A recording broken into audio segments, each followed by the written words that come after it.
اس وقت ذرا دیہاتی ماحول تھا، ابھی ذرا خوبصورتی ہو گیا، شہر اچھا بن گیا، گارڈن وغیرہ بن گیا، لوگ آتے ہیں سیر کے لیے آتے ہیں، دیکھتے ہیں بھائی اسلام آباد ایک اچھا شہر ہے، خوبصورت ہے، صاف ستھرا ماحول ہے۔ 50 برس پہلے حاجی بابا کا گاؤں سوٹڈ بوٹڈ لوگوں کی آماجگاہ بن گیا۔ صدر ایوب خان کی حکومت نے فیصلہ کیا تھا کہ پاکستان کا نیا دارالحکومت راولپنڈی کے نزدیک بسایا جائے گا۔ نام اسلام آباد تجویز ہوا اور شہر کا ماسٹر پلان یونانی فرم ڈاکسی ایڈیز نے تیار کیا۔ یوں حاجی بابا جیسے کئی دیہاتیوں کے ہاتھ ایک نیا کام آ گیا۔ ہمیں بڑا مزہ آتا تھا کہ یہاں سے ہم جاتے تھے سائیکل پہ، آنا جانا ہوتا کہ 10 منٹ میں ہم کام پہ چلے جاتے تھے۔ اس وقت ہم یہ گورنمنٹ ہاسٹل میں ڈیوٹی کرتا تھا۔ نئے شہر کی ضرورتوں میں سرکاری دفاتر، ہسپتال، ڈاک خانہ، بازار اور رہائشی مکانات سبھی اہم ہیں۔ نئے دارالحکومت اسلام آباد کی تعمیر میں ان سبھی چیزوں کا خیال رکھا گیا اور بڑی منصوبہ بندی کے ساتھ سائیں مجید اور دوسرے ہزاروں مزدوروں کی محنت نے راولپنڈی کے نزدیک واقع اس گاؤں کو شہر میں بدل ڈالا۔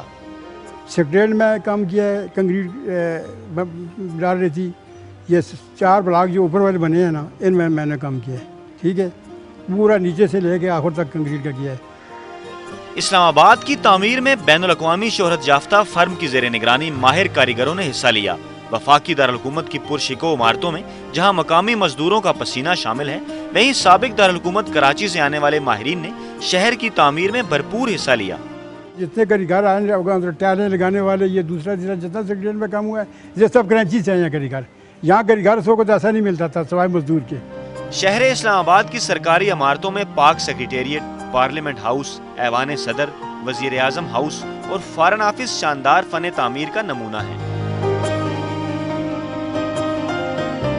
جبکہ Rawal dam, Aabpara market, zero point اور لال مسجد کو اسلام آباد کی 50 سالہ تاریخ میں خاص اہمیت حاصل ہے۔ پہلے راول ڈیم کی تعمیر شروع ہوئی ہے، پھر اس کے بعد آستے آستے یہ اسلام آباد آبپارہ شروع ہوا، مارکیٹیں وغیرہ بنی ہیں۔ پہلے بنی ہے سٹور اور ایم پی ورک شاپ،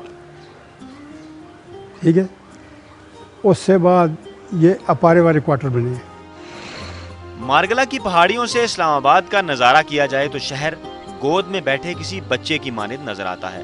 اگرچہ یہ پہاڑیاں صدیوں پرانی تہذیب کی گواہ ہیں، مگر مارگلہ کی گود شاید 5 دہائیاں قبل ہی بھری ہوئی ہے۔ وفاقی دارالحکومت کی تاریخ محض 50 سال پرانی ہے، مگر یہ علاقہ جسے آج کا اسلام آباد کہا جاتا ہے، گزشتہ کئی صدیوں سے تاریخ کے دھارے کا حصہ رہا ہے۔ مارگلہ کے دامن میں ایک جدید شہر کی تعمیر نے ماضی کے اندھیرے اور مستقبل کی روشنی کے درمیان ایک پل کا کردار ادا کیا ہے۔ کیمرہ مین کاشف باجوہ کے ساتھ فیاض راجہ، سما، اسلام آباد۔